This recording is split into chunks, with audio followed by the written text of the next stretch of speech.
ਆਵਣ ਜਾਣਾ ਰਹਿ ਗਏ।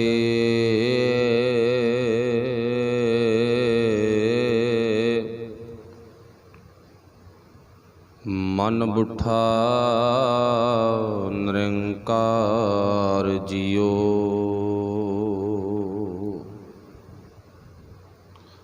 ਤਾਂ ਕਾ ਅੰਤ ਨਾ ਪਾਈਐ, ਊਚਾ ਅਗੰਮ ਅਪਾਰ ਜੀਓ।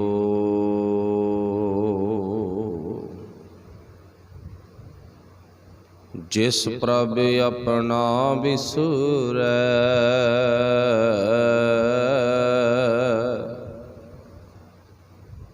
ਸੋ ਮਰ ਜਮੈ ਲਖ ਬਾਰ ਜੀਓ। ਸਾਚ ਨੇਹੋ ਤਿਨ ਪ੍ਰੀਤਮਾ, ਜਿਨ ਮਨ ਬੁੱਠਾ ਆਪ ਜੀਓ।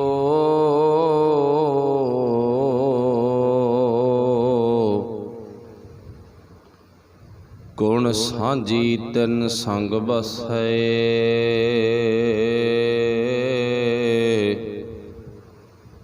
ਆਠ ਪਹਿਰ ਪ੍ਰਭ ਜਾਪ ਜੀਓ। ਰੰਗ ਰਤੇ ਪਰਮੇਸ਼ਰੈ, ਰੰਗ ਰਤੈ ਪਰਮੇਸ਼ਰੈ। ਬਿਨਸੇ ਸਗਲ ਸੰਤਾਪ ਜੀਓ। ਤੂੰ ਕਰਤਾ ਤੂੰ ਕਰਨਹਾਰ,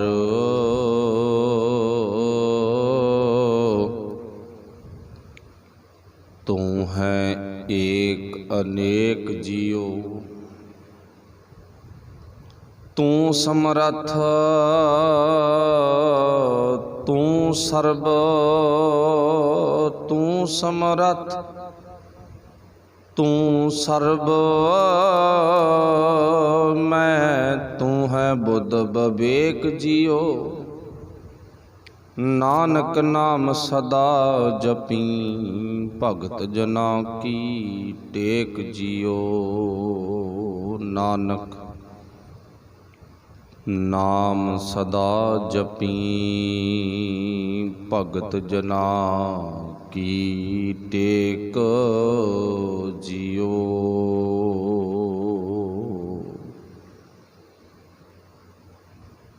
ਸ਼ਬਦ ਗੁਰੂ ਸਾਹਿਬ ਸ੍ਰੀ ਗੁਰੂ ਗ੍ਰੰਥ ਸਾਹਿਬ ਮਹਾਰਾਜ ਸੱਚੇ ਪਾਤਸ਼ਾਹ ਜੀ ਦੀ ਪਾਵਨ ਪਵਿੱਤਰ ਹਜ਼ੂਰੀ ਵਿੱਚ ਜੁੜ ਬੈਠੇ ਗੁਰੂ ਪਿਆਰਿਓ, ਆਪ ਸਾਰੇ ਹੀ ਅਤੀ ਸਤਿਕਾਰਯੋਗ ਧੰਨਤਾ ਦੇ ਯੋਗ ਹੋ। ਵੱਡੇ ਭਾਗ ਨੇ ਸਾਹਿਬਾਂ ਦੀ ਪਾਵਨ ਹਜ਼ੂਰੀ ਵਿੱਚ ਜੁੜ ਮਿਲ ਬੈਠ ਕੇ ਉਸ ਅਕਾਲ ਪੁਰਖ ਵਾਹਿਗੁਰੂ ਜੀ ਦੀ ਵਡਿਆਈ ਵਿਚਾਰ ਕਰਨ ਦਾ ਸਾਨੂੰ ਸੁਭਾਗ ਪ੍ਰਾਪਤ ਹੋਇਆ। ਸੂਹੀ ਰਾਗ ਦੇ ਵਿੱਚੋਂ ਜੋ ਆਪਾਂ ਅਸ਼ਟਪਦੀਆਂ ਦੇ ਰੂਪ ਵਿੱਚ ਗੁਰੂ ਕੀ ਪਾਵਨ ਬਾਣੀ ਪੜ੍ਹੀ ਸੀ, ਉਸ ਪਾਵਨ ਬਾਣੀ ਦਾ ਇੱਕ ਇੱਕ ਬੰਦ ਆਪਾਂ ਵਿਚਾਰ ਰਹੇ ਹਾਂ। ਅੱਜ ਲਾਸਟ ਵਾਲਾ ਬੰਦ ਹੈ 760 ਨੰਬਰ ਅੰਕ ਤੇ। ਪੰਜਵੇਂ ਪਾਤਸ਼ਾਹ ਜੀ ਅੱਜ ਦੀ ਪਾਵਨ ਬਾਣੀ ਵਿੱਚ ਸਾਨੂੰ ਕੀ ਉਪਦੇਸ਼ ਬਖਸ਼ਿਸ਼ ਕਰਦੇ ਨੇ, ਆਓ ਉਸ ਪਾਵਨ ਉਪਦੇਸ਼ ਨੂੰ ਸੁਣ ਕੇ ਸਮਝੀਏ ਤੇ ਸਮਝ ਕੇ ਜ਼ਿੰਦਗੀ ਵਿੱਚ ਕਮਾਉਣ ਦਾ ਯਤਨ ਕਰੀਏ। ਤਾਂ ਹੀ ਗੁਰਬਾਣੀ ਮੁਤਾਬਕ ਆਪਾਂ ਆਪਣੇ ਜੀਵਨ ਨੂੰ ਢਾਲ ਸਕਦੇ ਹਾਂ।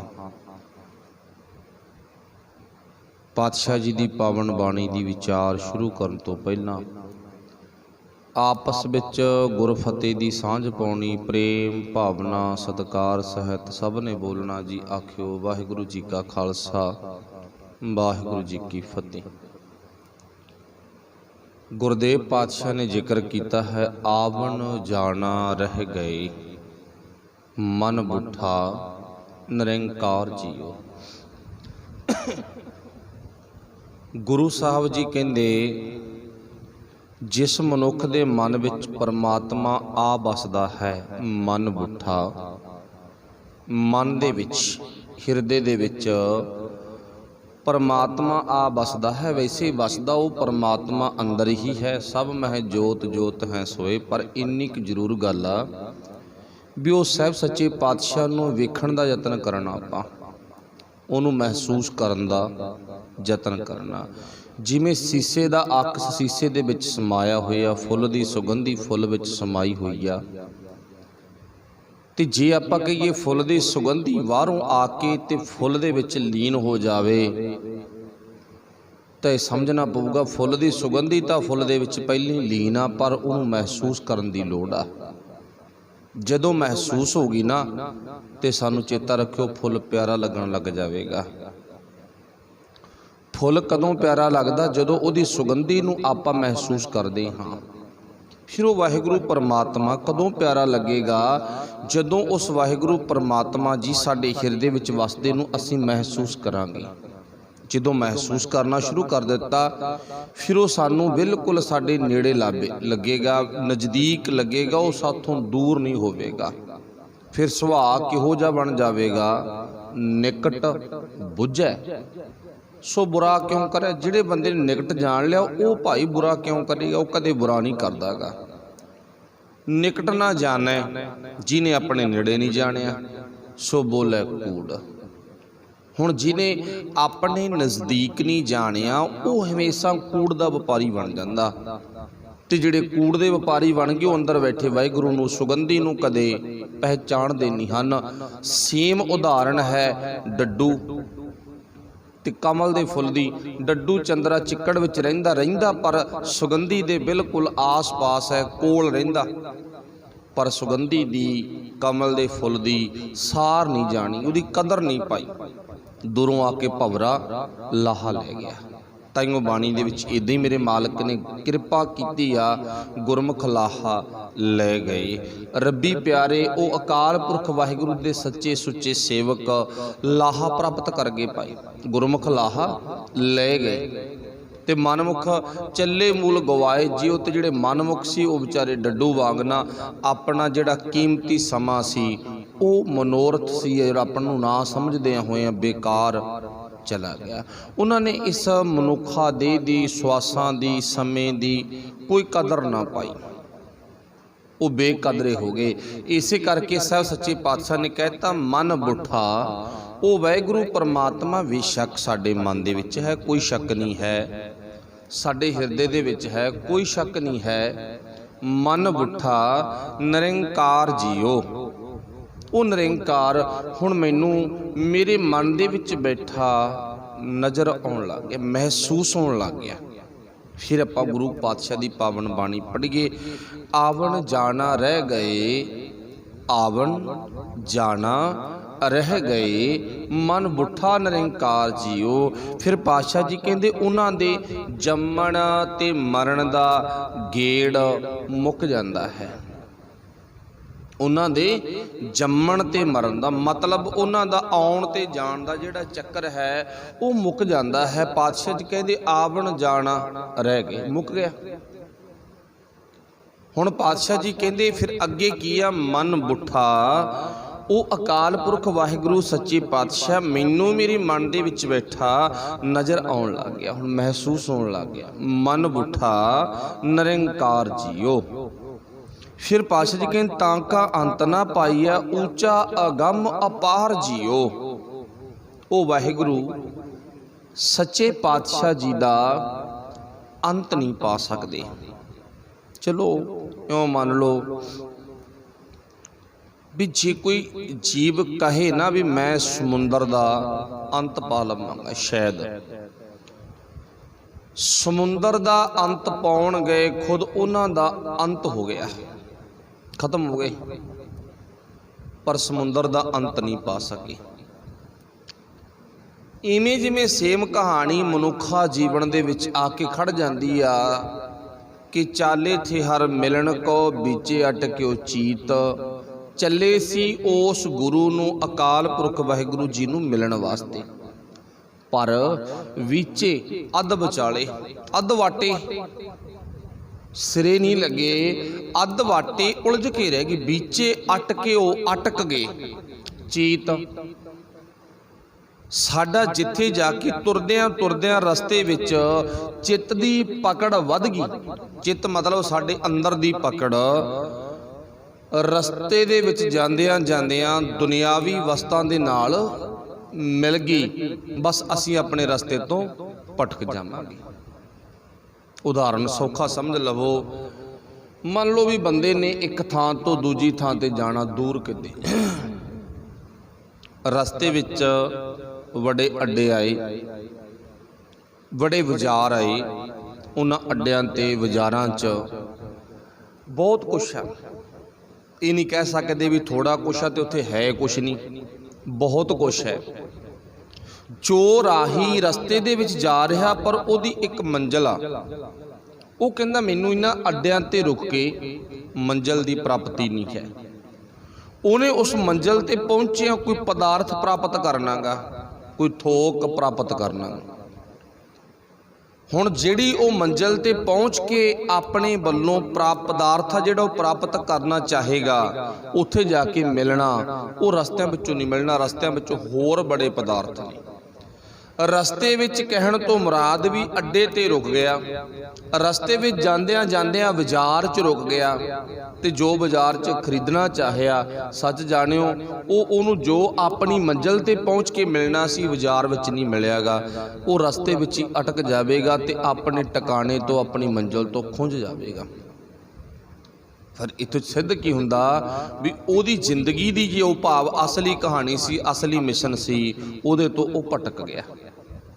ਇਵੇਂ ਜਿਵੇਂ ਗੁਰੂ ਪਾਤਸ਼ਾਹ ਜੀ ਕਹਿੰਦੇ ਵਿਚੇ ਅਟਕਿਓ ਚੀਤ, ਭਾਵ ਅੱਧ ਵਾਟੇ ਬੰਦਾ ਆਪਣੇ ਚਿੱਤ ਨੂੰ ਲਾ ਕੇ ਬੈਠ ਗਿਆ, ਉਹ ਆਪਣੀ ਮੰਜ਼ਿਲ ਤੇ ਨਹੀਂ ਪਹੁੰਚ ਸਕਿਆ। ਮੰਜ਼ਿਲ ਕੀ ਸੀ ਸਾਡਾ, ਜਿੱਥੇ ਪਹੁੰਚਣਾ ਸੀ ਉਹ ਟਿਕਾਣਾ ਕੀ ਸੀ? ਥਿਰ ਘਰ ਵੈਸੋ ਹਰ ਜਨ ਪਿਆਰੇ, ਭਾਵ ਆਪਣੇ ਆਪ ਵਿੱਚ ਲੀਨ ਹੋਣਾ ਸੀ, ਆਪਣੇ ਆਪ ਵਿੱਚ ਸਮਾਉਣਾ ਸੀ, ਆਪਣੇ ਆਪ ਨੂੰ ਇਹ ਮਹਿਸੂਸ ਕਰਨਾ ਸੀ ਅਸੀਂ ਕੌਣ ਹਾਂ, ਕੀ ਕਰ ਰਹੇ ਹਾਂ, ਸਾਡਾ ਮਿਸ਼ਨ ਕੀ ਆ, ਸਾਡਾ ਟਾਰਗੇਟ ਕੀ ਹੈਗਾ, ਇਸ ਗੱਲ ਨੂੰ ਮਹਿਸੂਸ ਕਰਨਾ ਸੀ। ਫਿਰ ਪਾਤਸ਼ਾਹ ਜੀ ਨੇ ਬਾਣੀ ਵਿੱਚ ਦੱਸਿਆ, ਬੰਦੇ ਖੋਜ ਦਿਲ ਹਰ ਰੋਜ਼, ਨਾ ਫਿਰ ਪਰੇਸ਼ਾਨੀ ਮਾਹੇ। ਮੰਨ ਲਓ ਕੋਈ ਬੰਦਾ ਰੱਬ ਦਾ ਨਾਮ ਲੈਂਦਾ, ਕੋਈ ਮੰਤਰਾਂ ਦੇ ਜਾਪ ਕਰਦਾ, ਕੋਈ ਮੂਲ ਮੰਤਰ ਦਾ ਜਾਪ ਕਰਦਾ, ਕੋਈ ਕਿੱਦਾਂ ਦੀ ਵੀ ਕੋਈ ਧਾਰਮਿਕ ਪ੍ਰਕਿਰਿਆ ਕਰਦਾ ਨਾ, ਉਹਦਾ ਇੱਕੋ ਇੱਕ ਮਿਸ਼ਨ ਆ ਵੀ ਮੈਨੂੰ ਸ਼ਾਂਤੀ ਮਿਲੇ, ਮੈਨੂੰ ਆਨੰਦ ਮਿਲੇ, ਮੈਨੂੰ ਸਕੂਨ ਮਿਲੇ। ਪਰ ਸੱਚਾਈ ਇਹ ਆ ਵੀ ਉਹ ਬੰਦਾ ਸਕੂਨ ਤੋਂ, ਆਨੰਦ ਤੋਂ ਵਾਂਝਾ ਹੈ, ਚਾਹੇ ਕੋਈ ਵੀ ਹੈ, ਚਾਹੇ ਕੋਈ ਮੰਤਰਾਂ ਦਾ ਰਟਨ ਕਰਨ ਵਾਲਾ, ਚਾਹੇ ਕੋਈ ਗਿਆਨ ਪ੍ਰਾਪਤ ਕਰਨ ਵਾਲਾ, ਚਾਹੇ ਕੋਈ ਸਿੱਧਾ ਕਾਵ ਰੂਪ ਦੇ ਵਿੱਚ ਕੁਝ ਪੜ੍ਹਨ ਵਾਲਾ ਗਾ, ਤੇ ਚਾਹੇ ਕੁਛ ਲਿਖਣ ਵਾਲਾ ਲਖਾਰੀ ਹੈ, ਸਭ ਚਿੰਤਾ ਦੇ ਗਹਿਰੇ ਤਲ ਵਿੱਚ ਡੁੱਬ ਚੁੱਕੇ ਨੇਗੇ। ਫਿਰ ਪਾਤਸ਼ਾਹ ਜੀ ਕਹਿੰਦੇ ਸਕੂਨ ਆਨੰਦ ਕਿਹਨਾਂ ਨੂੰ ਪ੍ਰਾਪਤ ਹੋ ਗਿਆ? ਜਿਨ੍ਹਾਂ ਨੇ ਆਪਣੇ ਆਪ ਵੱਲ ਨਿਗਾਹ ਮਾਰ ਕੇ ਵੇਖੀ। ਮਨ ਤੂੰ ਜੋਤ ਸਰੂਪ ਹੈ, ਆਪਣਾ ਮੂਲ ਪਛਾਣ, ਮਨ ਹਰ ਜੀ ਤੇਰੇ ਨਾਲ ਹੈ। ਤੇ ਇੱਥੇ ਬਾਣੀ ਵਿੱਚ ਪਾਤਸ਼ਾਹ ਨੇ ਕੀ ਲਿਖਿਆ? ਆਵਣ ਜਾਣਾ ਰਹਿ ਗਏ। ਨਹੀਂ ਬੰਦਾ ਜੰਮਣ ਮਰਨ ਦੇ ਚੱਕਰ ਵਿੱਚ ਪਿਆ ਰਹਿੰਦਾ, ਆਹ ਕਰ ਲੈ ਹੋ ਜਾਊਗਾ, ਆਹ ਕਰ ਲੈ ਹੋ ਜੂ, ਮਤਲਬ 24 ਘੰਟੇ ਉਹਦੀ ਲਾਲਸਾ, ਉਹਦੇ ਅੰਦਰ ਦੇ ਖਿਆਲ, ਉਹਦੇ ਅੰਦਰ ਦੀ ਭਾਵ ਮਤ ਬੁੱਧ ਉਹ ਭਟਕਦੀ ਫਿਰਦੀ ਹੈ, ਤੇ ਖੁਦ ਬੰਦਾ ਵੀ ਭਟਕਦਾ ਗਾ। ਉਹਦੇ ਅੰਦਰ ਦੇ ਖਿਆਲ ਇਦਾਂ ਦੇ ਬਣ ਗਏ ਨਾ। ਫਿਰ ਪਾਤਸ਼ਾਹ ਜੀ ਕਹਿੰਦੇ ਫਿਰ ਉਹੀ ਟਿਕ ਗਿਆ ਜਿਹੜਾ ਥਿਰ ਘਰ ਵੈਸੋ ਆਪਣੇ ਆਪ ਵਿੱਚ ਟਿਕ ਗਿਆ। ਬੰਦੇ ਖੋਜ ਦਿਲ ਹਰ ਰੋਜ਼, ਨਾ ਫਿਰ ਪਰੇਸ਼ਾਨੀ ਮਾਹੇ। ਪਰ ਬੰਦੇ ਨੇ ਇਹ ਕੰਮ ਕੀਤਾ ਨਹੀਂ, ਆਪਣੇ ਆਪ ਵੱਲ ਤੱਕ ਕੇ, ਆਪਣੇ ਆਪ ਵੱਲ ਨਿਗਾਹ ਮਾਰ ਕੇ, ਆਪਣੇ ਆਪ ਦੀ ਭਾਵ ਥੋੜੀ ਜੀ ਖੋਜ ਕਰਕੇ, ਵਿਚਾਰ ਕਰਕੇ। ਪਾਤਸ਼ਾਹ ਜੀ ਕਹਿੰਦੇ ਤੈਨੂੰ ਸ਼ਾਂਤੀ ਸਕੂਨ ਮਿਲਣਾ ਸੀ, ਪਰ ਉਹ ਤੂੰ ਪ੍ਰਾਪਤ ਨਹੀਂ ਕਰ ਸਕਿਆਗਾ। ਇਸੇ ਕਰਕੇ ਤੂੰ ਆਪਣੀ ਮੰਜ਼ਿਲ ਤੋਂ ਖੁੰਝ ਗਿਆ। इसे करके खुंझ गया ना। फिर पातशाह जी कहते कि ने मन तू जोत स्वरूप है, अपना मूल पछाण मन हर जी तेरे नाल है। हे वाहिगुरु पातशाह जी कहते ने, कहते ऐ भाई ओ वाहिगुरु परमात्मा हर वक्त तेरे नाल है, गुर मेरा संग सदा है नाले। इथे जिक्र किया मन बुठा प्रभ नाल जी, ओ पातशाह जी कहते मेरे मन दे विच ओ वाहिगुरु परमात्मा है, वसदा है, पर मैनूं अजे तक ओ मालक परमात्मा नज़र नहीं आया हैगा। ते आपां कोशिश की करनी आ, उठत बैठत हर हर ध्याईए, मार्ग चलत हरे हर गाइए दे धारनी बन के, फिर आवन जान दे चक्कर विचों निकल के अपने आप बल तक के भी बंदिया तेरा मिशन की है, तेरा टारगेट की है, तू इत्थे आया क्यों आ, तेरी वजह की आ आउण दा कारण की है। बस जो मनुख ने इन्हीं गल नूं समझ लिया, फिर पंजवें पातशाह जी कहते बंदे दा आउण जाण दा जिहड़ा गेड़ आ वो मुक जाएगा, सदा फिर अपने घर विच टिक जाएगा, वो बंदा भटकेगा नहीं, वो बंदा भटकना तो मुक्त हो जाएगा। भाव भज नठ तो कह लो, मन दे टकाओ विच चला जाएगा, बाहरी उहदी भटकना अंदरूनी भटकना सब खत्म हो जाएगी जो मनुख ने समझ लिया। फिर आप पढ़िया कि इसी पातशाह की पावन बाणी विचों, मन तू जोत स्वरूप है, ही मेरे मन तू खुद ही वो परमात्मा की जोत है, अकाल पुरख वाहिगुरू जी का तू खुद ही स्वरूप है। तो बाहरी तौर पर वो परमात्मा के स्वरूप को लभण नहीं जाना भी वो परमात्मा किसी अलग रूप के विच रहिंदा होऊ ते मैं उत्थे स्पैशल जाके भाल लवां, कोई कहे मैं हरिद्वार जाके भाल लूँ, कोई कहे मैं दरबार साहब जाके लभ लूँ, कोई कहे मैं जगन्नाथपुरी, कोई मक्का, कोई मदीना, इदां दियां उदाहरणा दे पातशाह कहंदे नहीं, पर तू अपने अंदर ही पा। ते जिहड़ा भी मनुख है वो छोटा वड्डा कोई भी है। इसे करके साहब सच्चे पातशाह जी कहंदे आवन जान रह गए मन बुठा निरंकार जियो, तां का अंत ना पाइए। ओ वाहिगुरू परमात्मा का अंत नहीं पाया जा सकता। साडा सुभाअ डड्डू वर्गा बन गया, अपने डड्डू वर्गे सुभाअ नूं छड्ड के भवरे वर्गा सुभाअ बनाईए, तां असीं ओ मालक परमेश्वर दे नाल सांझ पा सकदे हां। जिवें भवरा दूरों चल के आया ते फुੱਲ दी सुगंधी नाल अपना आपा इन्ना लीन कर लिया भी वो शाम तक फुੱਲ दी सुगंधी विच लीन होया, अपना आपा गवाउण करके मर गया। भाव उन्होंने कोई सुध नहीं, कोई बुध नहीं, कोई किसी तरह का पक्ष नहीं, मन च ख्याल नहीं रहा, सारे ख्याल मुक गए, इक्को ही ख्याल मैं सुगंधी प्राप्त करनी है। बस इदां दी साडी ओ परमात्मा दे नाल नेड़ता बन जावे। फिर पातशाह जी कहते ने उहदा अंत नहीं पा सकदा। आप पढ़ भी लेता भी चले सी अंत पाउण दे लई, पर खुद उन्हां दा अंत हो गया। चाले थे हर मिलन को बीचे अटक्यो, चीत समुंदर दे विच समुंदर दा अंत लभण वाले खुद अपना अंत करवा बैठे। फिर गुरदेव पातशाह जिक्र करते हैं, जिस प्रभ अपना बेसरै सो मर जम्मै लख वार जियो। कहते जेड़े मनुख दे हिरदे विचों उस अकाल पुरख वाहिगुरू जी की याद विसर जाती है, टुट जाती है, वो दिहाड़ी दे विच 24 घंटिया दे विच हर वक्त जम्मण मरण के चक्कर में फसिया रहिंदा गा। इत्थे जिक्र की कीता, ओ जम्मै ओ मनुख जम्मै लख वार जियो, ओ भाव लखां बार जमदा दिहाड़ी च ते लखां बार मर जाता है। अच्छा, इस जम्मण मरण के संबंध में आप बहुत बारी सुनिया गा कि मैं भी पातशाह जी कहते सुरत करके बंदा भाई करतूत पशु की मानस जात सुरत करके बंदा कई बार जमदा ते कई बार मरदा, पर जिहड़ी शरीरक तल ते अवस्था की वो आपां नूं सारिआं नूं पता। तरनापो इउं ही गयो लियो जरा तन जीत। हुण नौवें पातशाह ने भी जिक्र किया भी ये तो एक अवस्था आ गई, बचपन, जवानी, बुढ़ेपा, मौत। वो शरीरक तल ते अवस्था ना बंदे दी बदल जाती है। हुण इउं मान लो भी जिहड़ी साडी शरीरक अवस्था ना वो इस तरह दी आ जिवें तकरीबन आपां सारिआं ने वेखिआ गा, इह मेला हुंदा पिंडां विच शहरां दे विच ग्राउंडां दे विच मेले भरदे ने, ते जदों मेला जोरां शोरां ते भरिआ होवे ना ते उदों उहदे विच कोई भी सानू किसी तरह की परख नहीं हुंदी, की चंगा की माड़ा, की साडे लई लाहेवंद है ते की साडे लई घाटे दा वणज है, कुछ नहीं पता हुंदा। पर उसे थां ते जिहड़े ते हुण रौनकां लगियां होईयां सन, पर कुछ वक्त मगरों ਆਪਾਂ ਨੂੰ ਪਤਾ ਮੇਲਾ ਵਿਜੜ ਗਿਆ ਤੇ ਕਾਗਜ਼ ਖਿਲਰੀ ਨਜ਼ਰ ਆਉਂਦੇ ਨੇ ਸਾਨੂੰ। ਹੁਣ ਉਹੀ ਜਗ੍ਹਾ ਜਿੱਥੇ 2 ਘੰਟੇ 4 ਘੰਟੇ ਦਿਨ ਦਿਹਾੜੀ ਪਹਿਲਾਂ ਰੌਣਕ ਲੱਗੀ ਵੀ ਸੀ, ਪਰ ਹੁਣ ਕੀ ਆ, ਹੁਣ ਉੱਥੇ ਉਜੜਿਆ ਨਜ਼ਰ ਆਉਂਦਾ ਵੀ ਇੱਥੇ ਭਾਵ ਬੇਰੌਣਕਾ ਮਾਹੌਲ ਬਣ ਗਿਆ। ਸ਼ਾਇਦ ਇਸੇ ਉਦਾਹਰਨ ਨੂੰ ਆਪਾਂ ਆਪਣੀ ਜ਼ਿੰਦਗੀ ਦੇ ਵਿੱਚ ਲਿਆ ਸਕਦੇ ਹਾਂ। ਬਚਪਨ ਤੇ ਜਵਾਨੀ। ਜਵਾਨੀ ਮੇਲਾ ਜ਼ੋਰਾਂ ਤੇ ਸ਼ੋਰਾਂ ਤੇ ਭਰਿਆ ਹੋਇਆ ਹੈਗਾ। ਜਵਾਨੀ ਦੇ ਵਿੱਚ ਬੰਦਾ ਬੜੀ ਵੱਡੀ ਰੌਣਕ ਦੇ ਵਿੱਚ ਹੈ, ਉਹਨੂੰ ਕੁਝ ਵੀ ਨਹੀਂ ਪਤਾ ਕੀ ਕਰਨਾ ਕੀ ਨਹੀਂ ਕਰਨਾ, ਕੀ ਸਾਂਭਣਾ ਕੀ ਨਹੀਂ ਸਾਂਭਣਾ ਗਾ, ਕੀ ਵਧੀਆ ਕੀ ਘਟੀਆ। ਜਿਵੇਂ ਮੇਲੇ ਦੇ ਵਿੱਚ ਕੋਈ ਪਰਖ ਨਹੀਂ ਨਾ, ਇੱਦਾਂ ਜਵਾਨੀ ਇੱਕ ਮੇਲੇ ਦਾ ਰੂਪ ਹੈ, ਭਾਵ ਜਵਾਨੀ ਦੇ ਵਿੱਚ ਰੌਣਕ ਹੈ। ਜਦੋਂ ਜਵਾਨੀ ਚਲੀ ਗਈ, ਜਵਾਨੀ ਲੰਘ ਗਈ ਨਾ, ਫਿਰ ਪਾਤਸ਼ਾਹ ਜੀ ਕਹਿੰਦੇ ਨਾ ਉਸ ਤੋਂ ਬਾਅਦ ਜਿਵੇਂ ਮੇਲੇ ਦਾ ਗਰਾਊਂਡ ਬਾਜ਼ਾਰ ਵਿਹਲਾ ਬੇਰੌਣਕਾ ਮਹਿਸੂਸ ਹੁੰਦਾ ਨਾ, ਤੇ ਬੁਢੇਪਾ ਜਿਹੜਾ ਇਹ ਬੇਰੌਣਕੀ ਅਵਸਥਾ ਆ ਗਈ।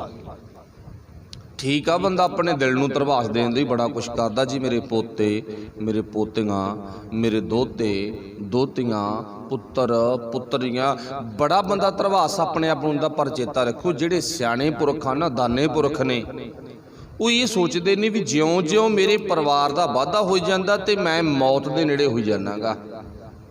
ਇਹੀ ਅਵਸਥਾ ਸਾਡੀ ਆ ਨਾ।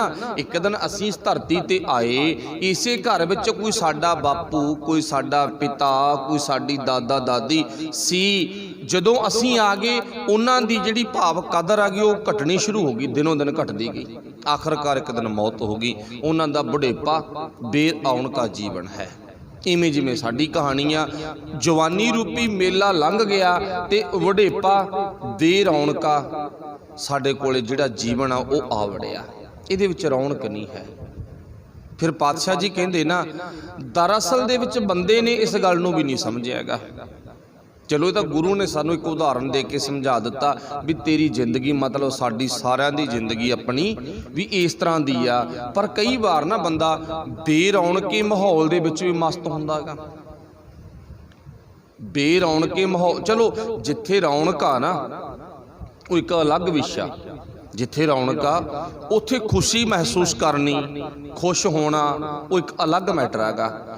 ਪਰ ਜਿੱਥੇ ਬੇਰੌਣਕਾ ਸਿਸਟਮ ਹੋਵੇ ਨਾ, ਬੇਰੌਣਕੀ ਜਗ੍ਹਾ ਹੋਵੇ, ਬੇਰੌਣਕਾ ਜਿੱਥੇ ਭਾਵ ਥਾਂ ਹੋਵੇ, ਤੇ ਉੱਥੇ ਕੋਈ ਬੰਦਾ ਆਪਣੇ ਵੱਲੋਂ ਮਸਤੀਆਂ ਮਾਰੇ, ਉੱਥੇ ਕੋਈ ਆਪਣੇ ਵੱਲੋਂ ਕਿਸੇ ਤਰ੍ਹਾਂ ਦੀਆਂ ਗੈਰ ਕਾਨੂੰਨੀ ਹਰਕਤਾਂ ਕਰੇ, ਲੰਘਣ ਵਾਲਾ ਸਿਆਣਾ ਪੁਰਖ ਉਹਨੂੰ ਝਿੜਕੇਗਾ।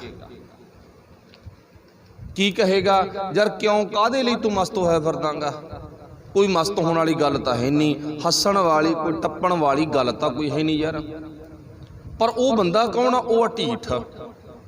ਉਹ ਕੀ ਕਹਿੰਦਾ? ਉਹ ਕਹਿੰਦਾ ਮੈਨੂੰ ਕੋਈ ਪਤਾ ਨਹੀਂ ਲੱਗਦਾ, ਭਾਵੇਂ ਇੱਥੇ ਮੇਲਾ ਸੀ ਕੱਲ, ਭਾਵੇਂ ਨਹੀਂ ਸੀ, ਭਾਵੇਂ ਅੱਜ ਹੈ ਭਾਵੇਂ ਨਹੀਂ ਹੈ, ਪਰ ਮੈਂ ਕਿਹੋ ਜਿਹੇ ਜੀਵਨ ਵਿੱਚ ਆ? ਮੈਂ ਤਾਂ ਇੱਕੋ ਜਿਹੀ ਅਵਸਥਾ ਦੇ ਵਿੱਚ ਆ। ਮੈਨੂੰ ਰੌਣਕ ਨਾਲ ਜਾਂ ਬੇਰੌਣਕੇ ਮਾਹੌਲ ਨਾਲ ਕੋਈ ਫਰਕ ਨਹੀਂ ਪੈਂਦਾ ਗਾ। ਚਲੋ ਵਾਹਿਗੁਰੂ ਭਲਾ ਕਰੇ। ਉਹ ਤਾਂ ਇੱਕ ਸਾਈਡ ਤੇ ਸਾਨੂੰ ਸਮਝਾਉਣ ਦੇ ਲਈ ਗੱਲ ਉਧਾਰ ਦਿੱਤੀ ਹੈ ਪਾਤਸ਼ਾਹ ਨੇ। ਪਰ ਉਹ ਗੱਲ ਕੀ ਹੈ? ਉਹ ਸਾਡੀ ਆ ਵੀ ਕਈ ਵਾਰ ਬੰਦਾ ਜਾ ਕੇ ਨਾ ਬਜ਼ੁਰਗੀ ਦੇ ਵਿੱਚ ਵੀ ਢੀਠ ਹੁੰਦਾ ਗਾ।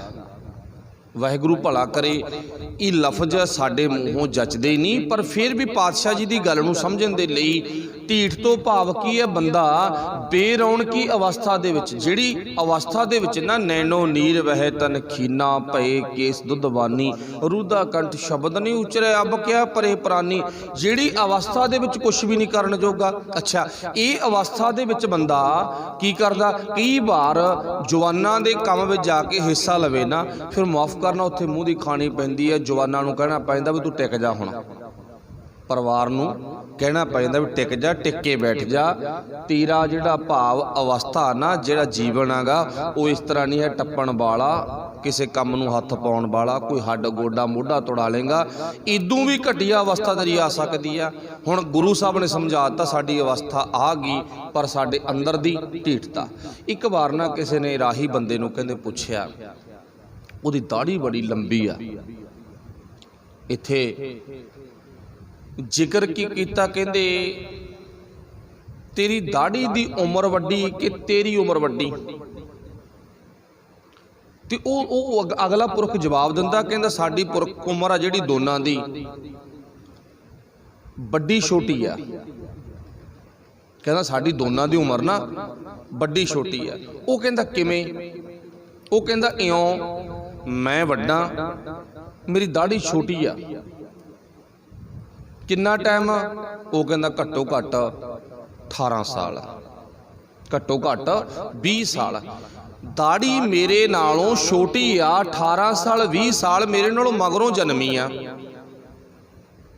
ਪਰ ਜਿਹੜਾ ਅਗਲਾ ਬੰਦਾ ਜਿਹੜੇ ਨੇ ਪੁੱਛਿਆ ਨਾ ਵੀ ਤੂੰ ਵੱਡਾ ਕਿ ਤੇਰੀ ਦਾੜੀ ਵੱਡੀ, ਉਹਨੇ ਜਵਾਬ ਬੜਾ ਵਧੀਆ ਦਿੱਤਾ। ਉਹ ਕਹਿੰਦਾ ਮੈਨੂੰ ਇਉਂ ਪ੍ਰਤੀਤ ਹੁੰਦਾ, ਮੈਨੂੰ ਇਉਂ ਲੱਗਦਾ, ਮੈਨੂੰ ਇਉਂ ਜਾਪਦਾ ਤੇਰੀ ਦਾੜੀ ਤੇਰੇ ਨਾਲੋਂ ਅੱਗੇ ਲੰਘ ਗਈ। ਉਹ ਕਹਿੰਦਾ ਕਿਵੇਂ? ਕਹਿੰਦਾ ਤੇਰਾ ਸਰੀਰ ਤਾਂ ਇੱਕ ਜਵਾਬ ਦੇ ਰਿਹਾ, ਇੱਕ ਗੱਲ ਸੁਣਾ ਰਿਹਾ। ਕਿਹੜੀ? ਵੀ ਭਾਵ ਤੇਰੀ ਉਮਰ ਬਹੁਤ ਵੱਡੀ ਆ, ਪਰ ਤੇਰੀ ਦਾੜੀ ਉਹ ਇੱਕ ਮੈਸੇਜ ਦੇ ਰਹੀ ਆ ਵੀ ਤੂੰ ਆਪਣੇ ਬੜੱਪਣ ਨੂੰ, ਭਾਵ ਆਪਣੀ ਵੱਡੀ ਦੀ ਉਮਰ ਨੂੰ, ਆਪਣੇ ਵੱਡੇ ਪੱਖ ਨੂੰ ਤੂੰ ਕਾਲਖ ਥੱਲੇ ਲੁਕਾਉਣਾ ਚਾਹੁੰਦਾ। ਕਾਲਖ ਮੀਨਜ਼ ਕਾਲਾ ਰੰਗ, ਕਾਲੇ ਰੰਗ ਥੱਲੇ ਲੁਕਾਉਣਾ ਚਾਹੁੰਦਾ। ਉਹ ਕਹਿੰਦਾ ਕਿਵੇਂ? ਮੈਂ ਗੱਲ ਨਹੀਂ ਸਮਝਿਆ। ਕਹਿੰਦਾ ਜੇ ਤੇਰੀ ਉਮਰ ਵਡੇਰੀ ਆ ਨਾ, ਦਾੜੀ ਤੇਰੀ ਚਿੱਟੀ ਹੋ ਗਈ, ਪਰ ਚਿੱਟੀ ਦਾੜੀ ਨੂੰ ਤੂੰ ਕਾਲਾ ਰੰਗ ਲਾ ਕੇ ਕੀ ਮਹਿਸੂਸ ਕਰਦਾ? ਵੀ ਮੈਂ ਜਵਾਨ ਰਹਾ। ਇਹੀ ਤੇਰੀ ਗੱਲ ਤੈਨੂੰ ਖਤਮ ਕਰ ਰਹੀ ਹੈ। ਕਿਉਂ? ਇਸ ਕਰਕੇ ਕਾਸ਼ ਕਿਤੇ ਤੂੰ ਬਾਹਰੋਂ ਦਾੜੀ ਕਰਕੇ ਚਿੱਟਾ ਹੋ ਗਿਆ ਤੇ ਅੰਦਰੋਂ ਵੀ ਚਿੱਟਾ ਹੋ ਜਾਂਦਾ ਨਾ, ਤੇ ਤੇਰਾ ਭਲਾ ਹੋ ਜਾਣਾ ਸੀ। ਕਹਿੰਦਾ ਆਹ ਬੁਢੇਪੇ ਵਿੱਚ ਆ ਕੇ ਵੀ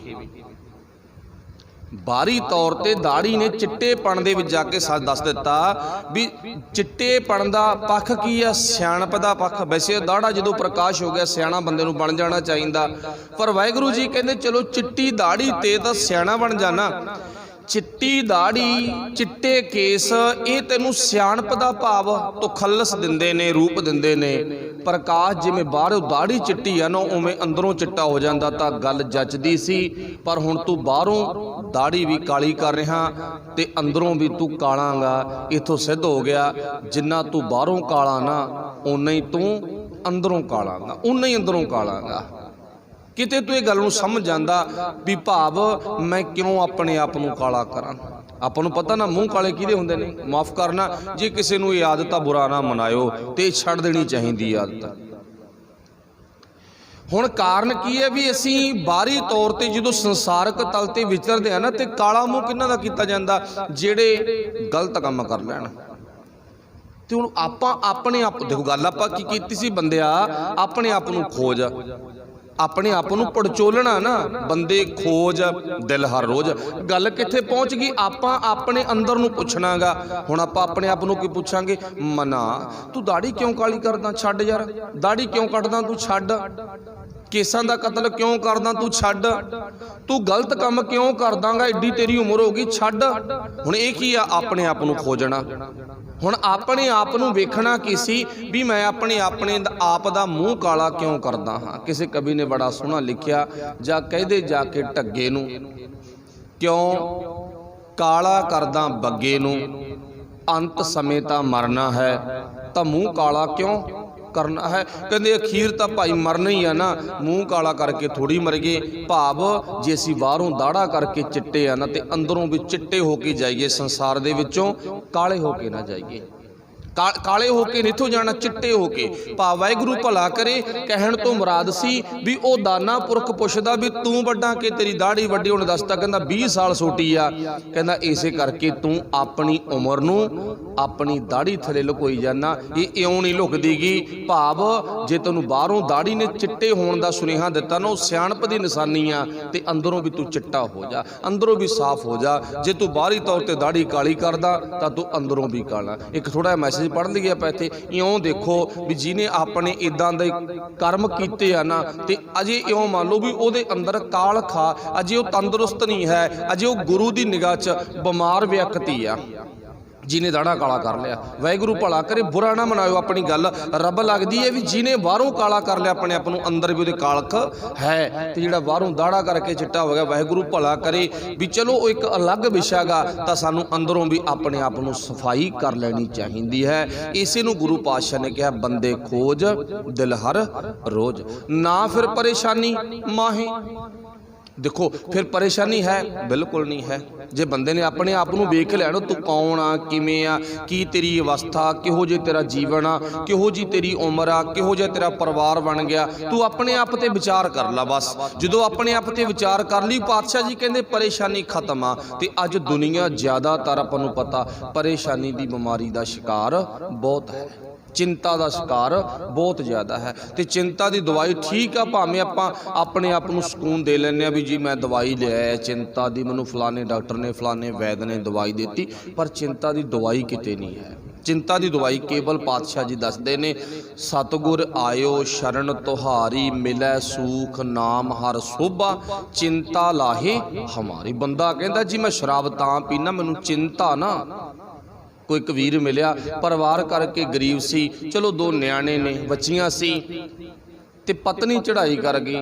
वो वीर ने चलो बेशक परण भी कर लिया, कहना मैं अज तो बाद शराब नहीं पींदा। उहदियां बच्चियां ने कहा, कहंदी पापा शराब ना पी। निक्कियां निक्कियां न्याणियां बेचारियां, ते पर कारण की आ, उन्होंने पूछे भी भरावा तू क्यों पीना, कहता जी मैनू चिंता, मैनू गम आगा भी की शराब पीने नाल गम ले जाऊगा। वो कहता 2-4 घंटे नींद आ जाती है। बस उन्होंने की समझाया भी तू वाहिगुरू परमात्मा नाल जुड़ के इन्हां बच्चियां नू एक अकाल पुरख वाहिगुरू बाणी नाल जोड़ के ना इन्नियां सियाणियां बना ला। सच जानी जे बच्चियां सियाणियां बणीਆਂ तू सारे अपने दुखड़े भुल जावेंगा, तू शराब पी के जिंदगी गुजारेंगा। बच्चियां नलैक निकलियां ना, उदों चिंता वधूगी ते घटदी नहीं है। इस करके चिंता का एको ही इलाज आ। पातशाह जी कहते गुरु की शरण, गुरु की पावन बाणी। तो सच जाणो बाणी बंदे नूं चिंता तो मुक्त भी कर दिंदी आ, पर पातशाह किरपा करे असीं समझ जाइए। इत्थे पातशाह ने लिखिया गा, कहते जिस प्रभ अपना विसरै, कहते जिहदे जीवन विचों ओ मालक परमात्मा विसर जाता है, जिहदे अंदरों वो वाहिगुरू परमात्मा विसर जाता ना, भुल जाता है, तो पातशाह जी कहते वो बंदा मर जम्मै लख वार। वो रोज़ दिहाड़ी दे विच लख वार ही जमदा ते लख वार ही मरदा गा। वो अवस्था करके भी साडा इत्थे आ दहलीज तो अंदर आउण करके सुभाअ किहो जा, उदों साडे अंदर ने जन्म होर तरह का धारण कर लिया। जदों आपां बाहर वागे उदों किहो जा सुभाअ हो जा, साडा जीवन होर तरह का बन गया। शराब पीण लग गए, असीं नशई बन गए, पागल बन गए, पशुआं वर्गे बन गए। साडे जीवन च किसी भी तरह का औगण आ वड़िया, असीं उहो जी अवस्था के मालक बन जाने। बस करतूत पशु की मानस जात। अगे वाहिगुरू जी कृपा करते ने, साच नेहो तन प्रीतमा, जिन मन बुठा आप जियो। जिन मन, मन दे विच नन्हे नूं हुशियारी, बुठा मन विच हिरदे विच वो वाहिगुरू आप बैठा है। पातशाह जी कहते ना, कहते उन्हां दा सच्चा प्यार भाई गुरु नाल पै जांदा है। साच नेहो तिन प्रीतमा, वो अकाल पुरख वाहिगुरू प्रीतम प्यारा, उहदे नाल सच्चा प्यार बन जाता। किन्हां दा, जिन मन बुठा आप जियो, जिन्हां ने अपने मन अंदर बैठे परमात्मा नूं वेख लिया। आपां आरंभता दे विच उदाहरण लैती सी, डड्डू आ एक भंवर आ। चलो भाई गुरदास ने उत्थे हवाला भी दिता, डड्डू चिक्कड़ वास है कमला ना सजाना है। भाव डड्डू की चिक्कड़ नाल यारी आ, वो कमल के फुल की सुगंध ही नहीं लै सकिया बेचारा, उहदी अंदर की कमजोरी आ ये। तो शायद अपना सुभाअ किते उहो जिहा तां नहीं है जी, तो बदल गए फिर जे उहो जिहा गा, जे नहीं उहो जिहा है फिर आपां भंवरे वर्गे बन गए। अगली गल की सी, जदों सुगंधी का पता लग गया प्यार उदों ही पऊगा। हुण भंवरे नूं सुगंधी का पता, उहदा इन्ना क प्यार आ, उस सुगंधी की खातर अपनी जान भी वार दिंदा, मर भी जांदा बेचारा। देखो फुल दे विच ही लीन हो गया, मर गया। कहण तो मुराद उहनूं जे परख सी सुगंधी दी, तां दूरों चल के आया, दूरों चल के आया ना, इन्ना को लीन होया भी अपना आपा गवा बैठा। ते रब दे प्यारे हुण पंजवें पातशाह की उदाहरण ला लो। पंजवें पातशाह शहीदां दे सरताज, जिन्हां दी पावन बाणी आपां पढ़ रहे हैं। गुरु ग्रंथ साहिब दे विच सब तो वध बाणी पंजवें पातशाह की पावन बाणी है। ते पंजवें पातशाह नूं गुरु की पावन बाणी फुल दे नाल किन्ना को प्यार आ, इन्ना कि लीन हो गए, तत्ती तवी भी उन्हां नूं तत्ती नहीं लगेगी। ਇੰਨੇ ਲੀਨ ਹੋ ਗਏ। चलो वाहिगुरू सच्चे पातशाह भली करे भी अपने जीवन का जिहड़ा पक्ष है किते सारी उम्र सारी जिंदगी आपां भाई गारे नाल चिक्कड़ नाल यारी पा के ना लंघा लईए, बतीत कर लईए। आपां भवरे वांगू कुछ ना कुछ सुगंधी भी प्राप्त करने की कोशिश करिए। जिन्हां ने फिर अपने मन दे विच बैठे अकाल पुरख वाहिगुरू नूं नज़र मार के तक्या, पातशाह जी कहंदे उन्हां दी जारी उन्हां दा जीवन सुगंधी नाल जुड़ जाता है। आप बुठा मन निरंकार जियो, वो परमात्मा आप साडे अंदर बैठा नज़र आ जाएगा। अगे पातशाह जी कृपा करते ने गुण सांझी तिन संग वसै, गुण सांझी। फिर पातशाह जी कहते असल दे विच भाई जिंदगी दे विच ना पैदा करन वाला वाहिगुरू परमात्मा है। आपां नूं सारिआं नूं पता इत्थे आपां क्योंकि लड़ीवार विचार सुन करके रोज़ाना आपां नूं तकरीबन इन्हां गल्लां दा पता भेत आ जिहनूं आपां कह लईए भी वो परमात्मा च गुण बहुत ने, एक नहीं उहदे च तां अनेक ही गुण ने। अच्छा कुदरती तौर ते जिहो जिहा बापू दा सुभाਅ ना, माड़ी संगत बच्चे नूं मिल गई वो अलग विशा भी अपने बापू दे सुभाਅ नालों बच्चे दा सुभाਅ अलग हो जावे नहीं। अपने बापू दे सुभाਅ वर्गा सियाणा बापू ते सियाणा ही बच्चा बन गया ते उहनूं की कहा जांदा, फर्क ही कोई नहीं है भाई। प्यो दे भी चंगे काम सी ते पुੱਤ दे भी चंगे काम नेगे। हुण साडा सारिआं दा जन्म वो मालक वाहिगुरू जी की कृपा करके होया। साडा बाप वो आप आ ना, साझा बाप, साझा भाव साडा सारिआं दा इक्को ही बाप। अच्छा जिन्ने उहदे च गुण ने फिर पातशाह जी कहंदे इन्नी तेरे च गुण चाहीदे सी, बंदे च हैगे ने पर बंदे ने वेखे नहीं हन। बंदे विच गुण बहुत नेगे, किन्ने किन्ने वो परमात्मा पता नहीं किन्नियां कुनूं पैदा करी जांदा। ते हुण बंदा ला लो भी की कुछ पैदा करी जांदा, दिनों दिन तरक्की, दिनों दिन नवीं नवीं खोज, दिनों दिन वध तो वध ये अपने वालों तरक्की कर रहा है। परमात्मा हवा तो कम लैंदा ना। एक मैं थोड़ा मेल लो गल नूं, अपना प्यो वाहिगुरू परमात्मा, असी जीव सारे जीव वो परमात्मा दे पुत्तर हाँ, पुत्तर धीआं बच्चे बच्चियां हाँ। साडा सुभाਅ जे असी गुरबाणी नाल जुड़ गए ना, चंगी संगत नाल जुड़ गए, चंगी संगत नाल जुड़ के असी अपने परिवार दे विच रहिंदिआं होइआं, संसार परिवार विच रहिंदिआं होइआं अपने बापू दे गुण वेखांगे ते अपने आप दे गुण वेखांगे। अपनी विचार ही चल रही है बंदे खोज दिल हर रोज। हुण वेखना की आ, वो परमात्मा जी अकाल पुरख जी हवा नूं चला रहे ने, हवा नहीं चलती, हवा नूं चला रहे ने। थोड़ी जी बंदे दे उदाहरण लो, वैसे बंदा रब नहीं है पर रब वर्गे गुण हन। बंदा हवा तो कम लई जांदा, रब भी हवा नूं चलाउंदा ना, हवा तो कम लैंदा। किहड़ी चलनी है खब्बे सज्जों, उत्तर वाले पासों, पच्छम वाले पासों, पूर्व वाले पासों, किधरों चलनी आ वो मालक जी आप हुक्म करते हैं। इत्थे कोई बंदा नहीं बैठा भी पुरा चलदा ते फिर पछों चल पी भाई भी कोई बंदे दे हुक्म च ना, वो परमात्मा दे हुक्म च। अच्छा बंदा फिर किवें चलाउंदा हवा नूं? बंदे ने ट्यूबां दे विच बड़े बड़े घोड़े ट्राले ट्रक ने ना, किन्ना किन्ना वजन खिच के ले जांदे आ, सब दे ट्यूबां विच हवा पा लई। अच्छा जहाज नूं हवा दे विच उडाउणा शुरू, हवा तो कम लेना शुरू करता, हवा तो मैं किवें कम लवां। हुण इक्को ही गुण वेखिआ आपां, बाकी गुण दिन दिहाड़ी दे विच आपां खुद नज़र मार के वेख सकदे आ। बंदे दे गुण ना, सियाणे बंदे दे गुण परमात्मा दे नाल मिलदे ने भाई। जे मिलदे ने तां इत्थों कह सकदे आ आपां असीं अपने बापू दे सच्चे सुच्चे पुत्तर हां, सच्चे सुच्चे पुत्तर धीआं हां।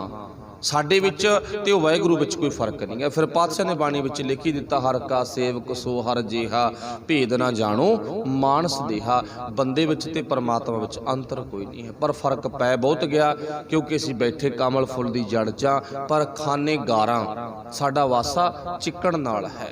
किते साडा जिहड़ा जिंदगी दा वासा ना माड़े कामां दे विचों उपर उठ के फुल दी सुगंधी नाल साडा नाता जुड़ जावे। ताईं वाहिगुरू जी ने इत्थे लिखिआ गुण सांझी, आपस विच सांझे गुण एक दूजे नाल करके वेख। गुण सांझी तिन संग वसै, आठ पहर प्रभ जाप जियो। अठे पहर उस गुणा दे खजाने परमात्मा नूं जपिया कर, ध्याया कर, आराध्या कर। अगों पातशाह जी कहंदे ने, कहंदे रंग रत्ते परमेश्वरै बिनसै सगल संताप जियो। वो मालक दे रंग विच रंगया जदों, फिर उदों बाद मेरे सारे संताप कट्टे गए। तीने ताप निवारण हारा, दुख हंता सुख रास। तीने ताप भाव आद ते व्याध उपाद। ਮਾਨਸਿਕ ਰੋਗ, ਸਰੀਰਕ ਰੋਗ, ਕਲਾ ਕਲੇਸ਼, ਆਦ ਵਿਆਦ ਤੇ ਉਪਾਦ। ਇਹ ਮੇਨ ਤਿੰਨ ਬਿਮਾਰੀਆਂ ਨੇ। ਪਾਤਸ਼ਾਹ ਕਹਿੰਦੇ ਉਹ ਵਾਹਿਗੁਰੂ ਜੀ ਕਿਰਪਾ ਕਰੇ ਤਿੰਨੀ ਕੱਟ ਦਿੰਦਾ ਗਾ ਉਹ।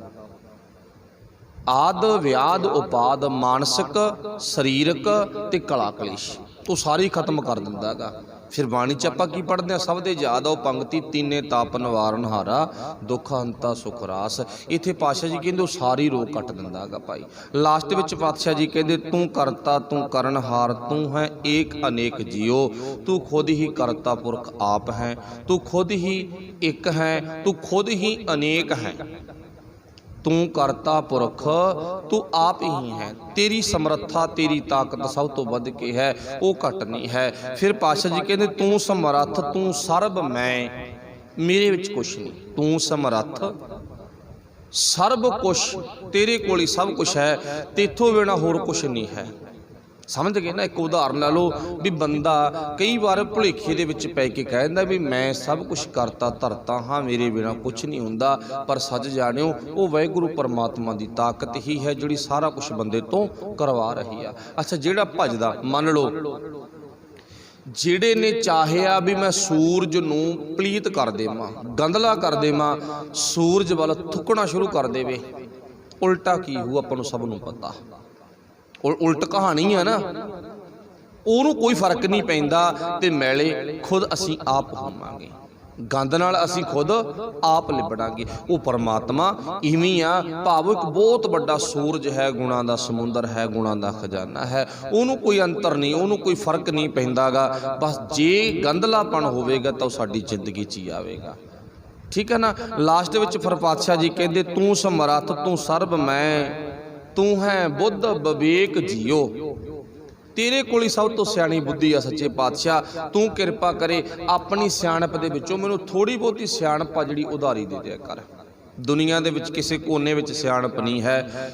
ਗੁਰੂ ਕੇ ਪਾਵਨ ਬਾਣੀ ਨੂੰ ਪੜ੍ਹਦਿਆਂ ਹੋਇਆਂ, ਸਮਝਦਿਆਂ ਹੋਇਆਂ ਸਾਨੂੰ ਇਹ ਸਿੱਧ ਹੋਇਆ ਵੀ ਗੁਰੂ ਕੋਲੇ ਸਿਆਣਪ ਹੈ। ਪਰ ਜਿਹੜਾ ਵੀ ਗੁਰੂ ਤੋਂ ਸਿਆਣਪ ਲੈ ਲੈਂਦਾ ਉਹਦੀ ਜ਼ਿੰਦਗੀ ਸਵੱਲੀ ਹੋ ਜਾਂਦੀ ਆ। ਜਿਹੜਾ ਨਹੀਂ ਲੈਂਦਾਗਾ, ਠੀਕ ਆ, ਬੰਦਾ ਆਪਣੀ ਅਕਲ ਕਰਕੇ ਅਕਲ ਦੇ ਘੋੜੇ ਵੜੇ ਦੜਾਉਂਦਾਗਾ, ਇੱਕ ਦਿਨ ਉਹਨੂੰ ਖੜਨਾ ਪੈ ਜਾਂਦਾ, ਰੁਕਣਾ ਪੈ ਜਾਂਦਾ, ਮੰਨਣਾ ਪੈ ਜਾਂਦਾ ਵੀ ਉਹ ਮਾਲਕ ਹੀ ਸਭ ਕੁਛ ਹੈ, ਮੈਂ ਨਹੀਂ ਹਾਂ। ਇੱਥੇ ਇੱਕ ਨਹੀਂ ਅਨੇਕਾਂ ਉਦਾਹਰਨਾਂ ਨੇ। ਨਾਨਕ ਨਾਮ ਸਦਾ ਜਪੀ ਭਗਤਾਂ ਜਨਾਂ ਕੀ ਟੇਕ ਜੀਓ। ਪਾਤਸ਼ਾਹ ਜੀ ਕਹਿੰਦੇ ਉਹ ਅਕਾਲ ਪੁਰਖ ਵਾਹਿਗੁਰੂ ਨੂੰ ਸਦਾ ਹੀ ਜਪਦਾ ਰਿਹਾ ਕਰ। ਕਿਉਂ? ਕਿਉਂਕਿ ਉਹ ਭਗਤਾਂ ਦੀ ਟੇਕ ਹੈ। ਭਗਤਾਂ ਕੀ ਟੇਕ ਤੂੰ, ਸੰਤਾਂ ਕੀ ਓਟ ਤੂੰ, ਸੱਚਾ ਸਿਰਜਣਹਾਰ। ਉਹ ਸੱਚਾ ਸਿਰਜਣਹਾਰ ਰੱਬ ਦੇ ਪਿਆਰਿਆਂ ਦਾ ਤੇ ਉਹ ਅਕਾਲ ਪੁਰਖ ਵਾਹਿਗੁਰੂ ਜੀ ਨਾ ਆਪਣੇ ਭਗਤਾਂ ਦਾ ਆਸਰਾ ਹੈ। ਉਹ ਸਭ ਦਾ ਹੀ ਆਸਰਾ, ਇਕੱਲੇ ਭਗਤਾਂ ਦਾ ਨਹੀਂ ਹੈ। ਅੱਛਾ, ਭਗਤ ਕੌਣ ਨੇ? ਬਹੁਤ ਵਾਰੀ ਵਿਚਾਰ ਕੀਤੀ ਹੈ, ਪਰ ਇੱਕ ਉਦਾਹਰਨ ਕੀ ਹੈ ਵੀ ਭਗਤ ਦੁਨੀਆ ਦੇ ਵਿੱਚੋਂ ਇੰਨੀ ਗੱਲ ਜ਼ਰੂਰ ਆ ਵੀ ਵੱਖਰੇ ਹੁੰਦੇ ਨੇ। ਬਾਣੀ 'ਚ ਵੀ ਲਿਖਿਆਗਾ ਭਗਤਾਂ ਤੈਂ ਸੰਸਾਰੀਆਂ ਜੋੜ ਕਦੇ ਨਾ ਆਇਆ। ਕਹਿੰਦੇ ਭਗਤਾਂ ਦਾ ਤੇ ਸੰਸਾਰੀ ਲੋਕਾਂ ਦਾ ਆਪਸ ਵਿੱਚ ਨਾ ਤਾਲਮੇਲ ਨਹੀਂ ਬਣਦਾ। ਤਾਲਮੇਲ ਤੋਂ ਭਾਵ ਵੀ ਉਹਨਾਂ ਦੀ ਆਪਸ ਵਿੱਚ ਮੱਤ ਨਹੀਂ ਮਿਲਦੀ। ਹੁਣ ਜਦੋਂ ਇਹ ਗੱਲ ਚੱਲੀ ਜਾਂਦੀ ਹੈ ਨਾ ਤੇ ਸਾਡੇ ਧਿਆਨ 'ਚ ਕੀ ਹੋਵੇਗਾ ਵੀ ਭਗਤ ਕਿਸੇ ਅਲੱਗ ਰੂਪ ਦੇ ਵਿੱਚ ਹੋਵੇਗਾ। ਉਹਦੇ ਕੱਪੜੇ, ਉਹਦਾ ਖਾਣਾ ਪੀਣਾ, ਉਹਦਾ ਰਹਿਣਾ, ਉਹਦਾ ਤੁਰਨਾ ਉੱਠਣਾ ਬੈਠਣਾ ਅਲੱਗ ਤਰ੍ਹਾਂ ਦਾ ਹੋਵੇਗਾ।